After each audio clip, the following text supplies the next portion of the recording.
ಭೀಮನ ಅಮಾವಾಸ್ಯೆ ಹಿನ್ನೆಲೆಯಲ್ಲಿ ಚಿಕ್ಕಬಳ್ಳಾಪುರ ತಾಲೂಕಿನ ಕಣಜನಹಳ್ಳಿ ಗ್ರಾಮದ ಶ್ರೀ ಕಾಳಿಕಾಂಬಾ ದೇವಿ ಹಾಗೂ ಶ್ರೀ ಚೌಡೇಶ್ವರಿ ದೇವಿಯ ಸನ್ನಿಧಿಯಲ್ಲಿ ಭಕ್ತರ ದಂಡೇ ಹರಿದು ಬಂದಿತ್ತು. ಬೆಳಗ್ಗೆಯಿಂದಲೇ ದೇವಿಯವರಿಗೆ ವಿಶೇಷ ಪೂಜೆ, ಅಭಿಷೇಕ ಹಾಗೂ ಪುಷ್ಪಾಲಂಕಾರವನ್ನು ನೆರವೇರಿಸಲಾಯಿತು. ರಾಜ್ಯದ ವಿವಿಧ ಜಿಲ್ಲೆಗಳಷ್ಟೇ ಅಲ್ಲದೆ ಹೊರ ರಾಜ್ಯಗಳಿಂದಲೂ ಸಹ ಸಾವಿರಾರು ಭಕ್ತರು ಆಗಮಿಸಿ ಸರದಿ ಸಾಲಿನಲ್ಲಿ ನಿಂತು ದೇವರ ದರ್ಶನ ಪಡೆದರು. ಅಕ್ಕ ತಂಗಿಯರೆಂದೇ ಪ್ರಸಿದ್ಧಿ ಪಡೆದಿರುವ ಶಕ್ತಿ ದೇವತೆಗಳ ದರ್ಶನಕ್ಕಾಗಿ ಭಕ್ತರು ಗಂಟೆಗಟ್ಟಲೆ ಸರದಿ ಸಾಲಿನಲ್ಲಿ ನಿಂತಿದ್ದರು. ದೇವಿಯವರ ವಿಶೇಷ ನಾಟ್ಯ ಹಾಗೂ ಧಾರ್ಮಿಕ ಆಚರಣೆಗಳು ಭಕ್ತರನ್ನು ಆಕರ್ಷಿಸಿದವು. ದೇವಾಲಯದ ಪ್ರಧಾನ ಅರ್ಚಕರು ಹಾಗೂ ಶಿಲ್ಪಿಗಳಾದ ಸುಬ್ರಹ್ಮಣ್ಯ ಸ್ವಾಮಿಗಳು ಮತ್ತು ಕಾಳಿಂಗ ಸ್ವಾಮಿಗಳ ನೇತೃತ್ವದಲ್ಲಿ ಅಮಾವಾಸ್ಯೆ ಪೂಜಾ ಕಾರ್ಯಕ್ರಮಗಳು ಅದ್ದೂರಿಯಾಗಿ ನಡೆದವು. ಇನ್ನು ಈ ದೇವಾಲಯ ರಾಜ್ಯದಲ್ಲೇ ಹಣ ಮುಕ್ತ ಸೇವೆ ನೀಡುತ್ತಿರುವ ಏಕೈಕ ದೇವಾಲಯ ಎಂಬುದರ ಹೆಗ್ಗಳಿಕೆಗೂ ಪಾತ್ರವಾಗಿದೆ.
ಸನ್ನಿಧಿ ಕಂಜೇನಹಳ್ಳಿ. ಇಲ್ಲಿ ಭೀಮನಾಮಾಸಿ ಪ್ರಯುಕ್ತ ತಾಯಿಯ ಅಭಿಷೇಕ ಮಹಾಮಂಗಳಾರತಿ ಹೋಮ ಪುಣ್ಯಾಗಬೇಕು ಇವರು ತಡೆಯಲು ಸಹ ತಡೆ ಒಡೆಯೋದು ಕಾರ್ಯಕ್ರಮಗಳು ನಡೀತಾ ಇದ್ದಾವೆ. ಬಂದಿರೋ ಭಕ್ತರಿಗೆಲ್ಲ ಅವ್ರ ಕಷ್ಟಾನುಸಾರ ಅವರು ಮಾಟ ಮಂತ್ರ ಎಲ್ಲ ನಡೀತಿರ್ತಾರೆ. ಅವ್ರಿಗೆಲ್ಲ ತಾಯಿಯ ಅನುಗ್ರಹದಿಂದ ಅವರೆಲ್ಲ ಗುಣ ಆಗ್ತಾ ಇದ್ದಾವೆ. ಭಕ್ತಾದಿಗಳು ಬಂದು ಸಹಾಯಕ್ಕೆ ಸೇವೆ ಮಾಡ್ಕೊಂಡು ಹೋಗ್ತಾ ಇದ್ದಾರೆ.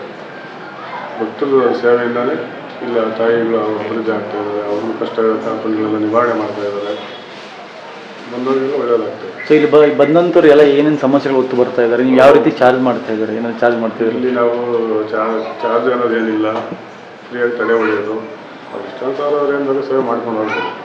ಈಗ ಮಾಟ ಮಂತ್ರ ಮಾಡಿರ್ತಾರೆ, ಕಷ್ಟದಲ್ಲಿ ಏನೋ ತೊಂದರೆಗಳಾಗಿರೋದು ಅದೆಲ್ಲ ತಡೆ ಬಡಿಸ್ಕೊಂಡು ತಾಯಿ ಸೇವೆ ಮಾಡ್ಕೊಂಡು ಹೋಗ್ತಾರೆ. ಸೊ ಎಷ್ಟು ಪವಾಡ ಇದೆ ಈ ದೇವಸ್ಥಾನ? ತಾಯಿ ಸುಮಾರು ವರ್ಷಗಳಿಂದ ನಡ್ಸ್ಕೊಂಡ್ಬರ್ತಾ ಇದ್ದೀವಿ. ತಾಯಿ ನಡ್ಸ್ಕೊಂಡ್ಬರ್ತಾವಳೆ. ನಾವು ತಾಯಿಯ ಸೇವೆ ಮಾಡ್ಕೊಂಡು ಹೋಗ್ತಾ ಇದ್ದೀವಿ. ತಾಯಿ ಹೆಂಗೆ ದಾರಿ ಕೊಡ್ತಾರೆ ಹಂಗೆ ನಾವು ಭಕ್ತರಿಗೆ ಸೇವೆ ಮಾಡ್ಕೊಂಡು ಹೋಗ್ತಾ ಇದ್ದೀವಿ. ಸೊ ಭಕ್ತಾದಿಗಳು ಬರ್ತಾ ಇದ್ದಾರೆ. ಇಲ್ಲಿಂದ ಬರ್ತಾ ಇದ್ದಾರೆ ಭಕ್ತಾದಿಗಳು ಸುತ್ತಮುತ್ತ ಹಳ್ಳಿಗಳು ಬೇರೆ ಕಡೆ ಡಿಸ್ಟಿಕ್ಗಳಿಂದ ದೂರಬಾರ, ಚಿತ್ರದುರ್ಗ ಅಂತೆ, ಹಾಸನ ಅಂತೆ, ಮೈಸೂರು ಅಂತೆ, ಈ ಕಡೆ ಆಂಧ್ರ, ಹಿಂದೂಪುರ, ಬಾಗೇಪಲ್ಲಿ, ಕೋರೇಟ್ ಈ ಕಡೆ ಎಲ್ಲ ಚಿಂತಾಮಣಿ ಅಂತ. ಇನ್ನು ಇಲ್ಲಿನ ವಿಶೇಷವೆಂದರೆ ಭಕ್ತರಿಗೆ ₹1 ಹಣ ಪಡೆಯದೆ ಉಚಿತವಾಗಿ ಸೇವೆ ನೀಡಲಾಗುತ್ತಿದೆ. ವಿವಿಧ ಸಮಸ್ಯೆಗಳ ನಿವಾರಣೆಗಾಗಿ ದೂರದ ಊರುಗಳಿಂದಲೂ ಭಕ್ತರು ಆಗಮಿಸುತ್ತಾರೆ. ದೈವಿಕ ನಂಬಿಕೆಯೊಂದಿಗೆ ಕೆಲವರು ಮಾನಸಿಕ ಸಮಸ್ಯೆಗಳು, ಆರೋಗ್ಯ ಸಮಸ್ಯೆಗಳು ಹಾಗೂ ಮಾಟ ಮಂತ್ರಗಳಂತಹ ಸಮಸ್ಯೆಗಳ ನಿವಾರಣೆಗಾಗಿ ದೇವಿಯ ಸನ್ನಿಧಿಗೆ ಬಂದು ಪೂಜೆ ಸಲ್ಲಿಸಿ ತಡೆ ಹೊಡೆಸಿಕೊಳ್ಳುತ್ತಾರೆ. ಭಕ್ತರು ಸರದಿ ಸಾಲಿನಲ್ಲಿ ನಿಂತು ದೇವಿಯ ಆಶೀರ್ವಾದ ಪಡೆದು ವಿಶೇಷ ಸೇವೆಗಳಲ್ಲಿ ಪಾಲ್ಗೊಂಡು ಭಕ್ತಿ ಭಾವ ಮೆರೆಯುತ್ತಾರೆ.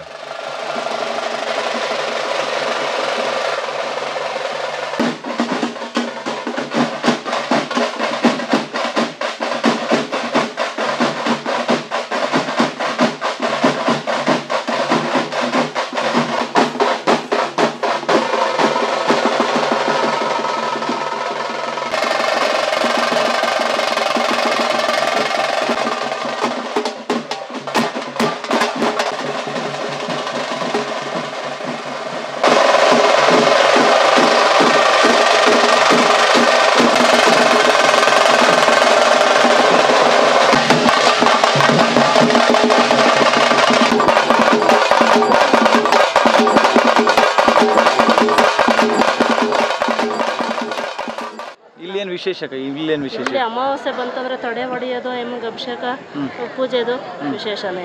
ಇಲ್ಲಿ ಬಂದು ಈ ಜಾಗ ಅಮಾವಾಸ್ಯೆ ದಿವಸ ಬಂದು ಈ ಪುಣ್ಯಕ್ಷೇತ್ರ ತುಂಬ್ಕೊಂಡೋದ್ರೇ ಅದೇ ವಿಶೇಷ. ನಮಗೆ ಕೆಟ್ಟ ದೃಷ್ಟಿ, ಮಾಟ ಮಂತ್ರ ಮಾಡಿಸಿರೋದು, ಈ ಗ್ರಹಗಳದ್ದು ಅಂಥದ್ದೆಲ್ಲ ದೋಷ ಎಲ್ಲ ಪರಿಹಾರ ಆಗೈತೆ. ತುಂಬ ಜನಕ್ಕೆ ಪರಿಹಾರ ಆಗೈತೆ, ನಮಗೂ ಆಗೈತೆ. ನಮಗೂ ಇಲ್ಲಿ ಬಂದಮೇಲೆ ನಮಗೂ ಎಲ್ಲ ಪರಿಹಾರ ಆಗೈತೆ. ಇಲ್ಲಿ ಬಂದಮೇಲೆ ನಾವು ಚೆನ್ನಾಗಿದ್ದೀವಿ. ನಮ್ಮ ಮಕ್ಕಳೆಲ್ಲ ಅಮಾವಾಸ್ಯೆ ಬಂತು ಅಂದರೆ 2 ಮಕ್ಕಳು ಗಂಡು ಮಕ್ಕಳು ನಮಗೆ, ಅಭಿಲಾಷ್ ಶ್ರವಂತು ಅಂತ, ಬಂದಿಲ್ಲೇ ಅಮ್ಮನ ಸೇವೆ ಮಾಡ್ತಾರೆ. ಬೆಳಗ್ಗೆ ಬಂದರು ಅಂದರೆ ಇಲ್ಲಿ ಅಮ್ಮನ ಮುಗಿಸೋವರೆಗೂ ಹೋಗಲ್ಲ. ಅವ್ರು ನಮ್ಮ ಮಗಳು, ಅವರು 10 ವರ್ಷದಿಂದ ಬರ್ತಾ ಇದ್ದಾರೆ. ಅವ್ರಿಗೂ ಅಷ್ಟೇ ಇಲ್ಲಿ ಬಂದಮೇಲೆ ಅನುಕೂಲ ಆಗೈತೆ. ಸೊ ಎಲ್ಲಿಂದ ಬರ್ತಾರೆ ಇಲ್ಲಿಗೆ? ಬೆಂಗಳೂರಿಂದ ಬರ್ತಾರೆ. ಬೆಂಗಳೂರು, ಉತ್ತರ ಕರ್ನಾಟಕ, ಈ ಕಡೆ ತುಮಕೂರು, ಹಿಂದೂಪುರದಿಂದ ಬರ್ತಾರೆ. ಔಟ್ ಸೈಡಿಂದ ತುಂಬ ಜನ ಬರ್ತಾರೆ. ಇಲ್ಲಿ ದುಡ್ಡು ಗಿಡ ಅಂತ ತೊಗೊಳ್ತಾರೆ? ಫ್ರೀಯಾಗಿ ಮಾಡ್ತಾರೆ? ಫ್ರೀಯಾಗಿ ನೋಡ್ತಾರೆ. ಅವರು ಪ್ರೀತಿಯಿಂದ ಏನು ಕೊಟ್ಟರು ಅದು ದೇವಸ್ಥಾನಕ್ಕೆ ಇದು ಮಾಡಿ ಅಂತಾರೆ ಹೊರತು ಅವ್ರ ಸ್ವಂತಕ್ಕೆ ಏನು ತಗೊಳ್ಳೋದು. ಬಟ್ ಇಲ್ಲಿ ಬಂದರೆ ನಿವಾರಣೆ ಆಗುತ್ತೆ? ಖಂಡಿತ ಆಗುತ್ತೆ. ನಮಗೆಲ್ಲ ಪರಿಹಾರ ಆಗೈತೆ. ಇಲ್ಲಿ ಬಂದವ್ರಿಗೆ ಮಾತ್ರ ತುಂಬ ಇದಾಗೈತೆ, ಅನುಕೂಲ ಆಗೈತೆ. ಕಾಳಿ ಭದ್ರಕಾಳಮ್ಮ ಆಗಿರ್ಬೋದು, ದೇವಸ್ಥಾನ ಅನುಕೂಲ ಮಾಡಿರೋದು. ನಮ್ಗೆ ಅಲ್ಲಿ ದೇವಸ್ಥಾನ ಪ್ರತಿಷ್ಠಾಪನೆ ಮಾಡಿಸ್ಕೊಟ್ಟಿದ್ದೆ ಇವರು, ಮಾರಮ್ಮನ ದೇವಸ್ಥಾನ ಅಂತ. ಆಮೇಲೆ ತುಂಬ ಅನುಕೂಲ ಆಗಿದೆ. ಆಮೇಲೆ ನಮ್ಗೆ ತುಂಬ ಪ್ರಾಬ್ಲಮ್ಸ್ ಇತ್ತು, ಆ ಪ್ರಾಬ್ಲಮ್ಸು ಸಾಲ್ವ್ ಆಗಿದೆ. ನಾವು ಅಮ್ಮ ತೊಂದರೆಗಳೆಲ್ಲ ಪರಿಹಾರ ಆಗಿದೆ. ಆಮೇಲೆ ಇಲ್ಲಿ ತಡೆ ಹೊಡಿತಾರೆ, ತಡೆ ಸಮೇತನೂ ₹1 ತೊಗೊಳಲ್ಲ, ಫ್ರೀಯಾಗಿ ಮಾಡ್ತಾರೆ. ಆಮೇಲೆ ಏನು ಬೇಕಾದರೂ ಪರಿಹಾರ ಅದೆಲ್ಲ ಫ್ರೀಯಾಗೇ ಮಾಡಿಕೊಡ್ತಾರೆ. ₹1 ದುಡ್ಡು ತೊಗೊಳಲ್ಲ, ಏನು ಮಾಡಲ್ಲ. ನಮ್ಗೇನು ಪರಿಹಾರ ಬೇಕೋ ಅದನ್ನೆಲ್ಲ ಮಾಡಿಕೊಡ್ತಾರೆ. ಕಷ್ಟ ಅಂದವ್ರಿಗೆ ಇಲ್ಲಿ ಸಹಾಯ ಆಗುತ್ತೆ. ಬಂದು ಕಷ್ಟ ಅಂದವ್ರಿಗೆ ದೇವಿ ಕಾಯ್ತಾಳಂತೀರ? ಖಂಡಿತವಾಗ್ಲೂ ಕಾಯ್ತಾಳೆ. ದೇವಿನೂ ಕಾಯ್ತಾಳೆ, ಸ್ವಾಮಿಗಳು ಇದ್ದಾರೆ, ಅವರು ಒಳ್ಳೆ ಸಹಾಯ ಮಾಡ್ತಾರೆ ಜನರಿಗೆ. ಇಲ್ಲಿ ಏನೇನು ಕಾಯಿಲೆಗಳಿಂದ ಬರ್ತಾರೆ ಇಲ್ಲಿಗೆ? ಇಲ್ಲಿ ಪ್ರತಿಯೊಂದು ಕಾಯಿಲೆನೂ ನೋಡಿದ್ದೀನಿ. ಒಂದು ಗಾಳಿ ಆಗಲಿ, ಒಂದು ಮನೆ ಸಮಸ್ಯೆ ಆಗಲಿ, ಶತ್ರುಕಾಟ ಆಗಲಿ, ಏನೇ ಒಂದಿದ್ರೂ ಪರಿಹಾರ ಮಾಡಿಕೊಡ್ತಾ ಇದ್ದಾರೆ. ನಾವು ನೋಡ್ತಾ ಇದ್ದೀವಿ. ನಾವು 10 ವರ್ಷದಿಂದ ಬರ್ತಾ ಇದ್ದೀರಿ. ನಾವು ನೋಡ್ತಾ ಇದ್ದೀವಿ 10 ವರ್ಷದಿಂದ ನಾವು ಪ್ರತಿ ಅಮಾವಾಸ್ಯೆಗೂ ಬರ್ತಾ ಇದ್ದೀರಿ. ಪ್ರತಿ ಅಮಾವಾಸ್ಯೆಗೂ ನಾವು ಇದು ಮಾಡ್ತಾ ಇದ್ದೀರಿ. ನಮ್ಗೆ ತುಂಬ ಅನುಕೂಲ ಆಗಿದೆ. ಆ ದೇವಿನ ನಂಬ್ಕೊಂಡು ಬಂದು. ಸೊ ಇಲ್ಲಿ ಬರ್ತಾ ಬರ್ತಾ ಜನಸಂಖ್ಯೆ ಜಾಸ್ತಿ ಆಗ್ತಿದ್ರೆ ಕಮ್ಮಿ ಜಾಸ್ತಿ ಆಗ್ತಾ ಇದೆ. ನಾವು ಬರ್ತಾ ನಾವು ಬಂದಾಗ ಸ್ವಲ್ಪ ಕಡಿಮೆನೇ ಇತ್ತು. ಇವಾಗ ನೋಡಿದ್ರೆ ಲಕ್ಷಾಂತರ ಜನ ಬರ್ತಾ ಇದ್ದಾರೆ. ಶಿರಾಯಿಂದ ಬರ್ತಾ ಇದ್ದಾರೆ. ಶಿರಾಯಿಂದ ಟೆಂಪೋಗಳು, ಗಾಡಿಗಳು ಮಾಡ್ಕೊಂಡು ಬರ್ತಾ ಇದ್ದಾರೆ. ಒಟ್ಟಾರೆ ಭೀಮನ ಅಮಾವಾಸ್ಯೆ ಹಿನ್ನೆಲೆಯಲ್ಲಿ ಕಣಜನಹಳ್ಳಿಯ ಕಾಳಿಕಾಂಬ ಹಾಗೂ ಚೌಡೇಶ್ವರಿ ದೇವಿಯ ಸನ್ನಿಧಿ ಭಕ್ತ ಸಾಗರದಿಂದ ತುಂಬಿ ತುಳುಕುತ್ತಿತ್ತು. ವಿಶೇಷ ಪೂಜೆ, ಧಾರ್ಮಿಕ ಆಚರಣೆ ಹಾಗೂ ಭಕ್ತರ ನಂಬಿಕೆಯೊಂದಿಗೆ ಅಮಾವಾಸ್ಯೆ ಪೂಜೆ ಅದ್ದೂರಿಯಾಗಿ ನೆರವೇರಿತು. ಕ್ಯಾಮರಾಮನ್ ಪ್ರವೀಣ್ ಜೊತೆ ಕಳ್ಳವರ ಅರುಣ್, MMT ನ್ಯೂಸ್, ಚಿಕ್ಕಬಳ್ಳಾಪುರ.